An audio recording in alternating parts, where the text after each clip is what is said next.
Hulu sadly bites the dust, as Disney announced a few weeks ago that Hulu and Disney Plus will be soon merging into one singular app, and the Hulu streaming service as we know it will be no more in the near future. 2026 to be specific. Disney apparently wants to strengthen their streaming offering by fully integrating Hulu into Disney Plus. This will create an impressive package of entertainment, pairing the highest caliber brands and franchises, great general entertainment, family programming, news, and industry-leading live sports content in a single app. Meanwhile, apparently Hulu will become a global general entertainment brand instead of just being here in the United States, and will replace the Star tile on Disney Plus internationally. Now, thankfully, all hope isn't lost yet. According to a Disney representative, you'll still be able to buy a standalone Disney Plus or Hulu subscription all on its own, even after the change. I hope this is true.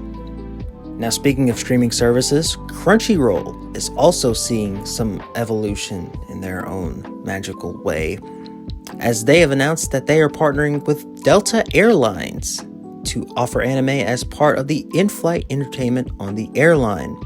Apparently, the content itself will be handpicked from Crunchyroll directly, and SkyMiles members will get an exclusive 24-hour free trial of the streaming service that can be used either on the flight or after touching down.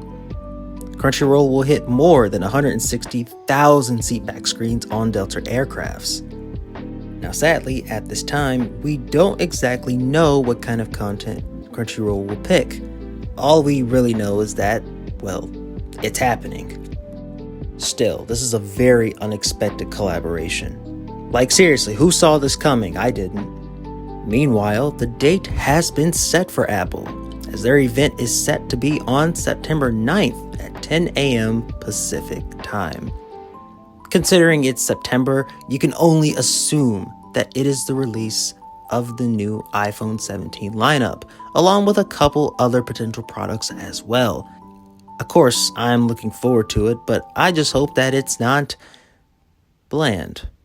You gotta have that pizzazz in there somewhere, Although the theming for this event is strange.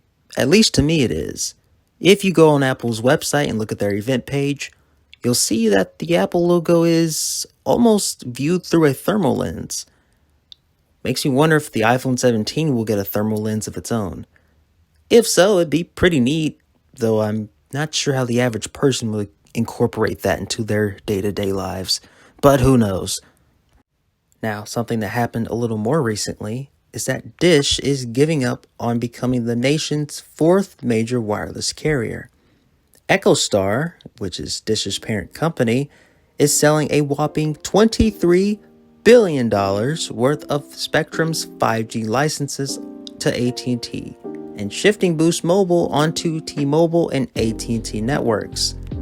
Now, to give you guys a little lore on this whole situation, as part of T-Mobile's deal to acquire Sprint in 2019, the Department of Justice decided that another company must replace it as the fourth major wireless carrier.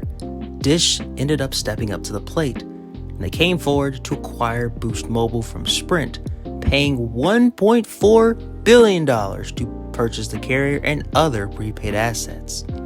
Ever since then, Dish has spent billions of dollars acquiring spectrum to build out its own 5G network, which the company said was close to reaching 80% of the US population as of last year. But unfortunately, something was holding them back from actually making this whole thing work. And that thing was debt. Like, a lot of it. We're talking tens of billions of dollars in debt that they simply just cannot pay off. While the main project is effectively abandoned, EchoStar will now become a hybrid mobile network operator, which is a carrier that operates on its own network while also using other companies' infrastructure. As noted in the press release, Boost Mobile will provide connectivity through AT&T towers and the T-Mobile network. This ensures the survival of Boost Mobile. So, yeah, interesting stuff. I feel like a lot of people didn't even know that this was going on in the first place, so there you go. And there you have it, ladies and gentlemen, my latest report. I sadly can't make this video much longer because my computer will crash otherwise. Anyway, I hope you guys learned something today, even if it was something small. And I hope to cover another huge event in my next video, and that being Google's hardware event that happened not too long ago. And there's a lot, and I mean a lot of stuff I need to cover. So hopefully that can come out in the near future. And with that being said, ladies and gentlemen, I hope you guys have a good day or night, depending on what time it is. And I will see you beautiful people next time.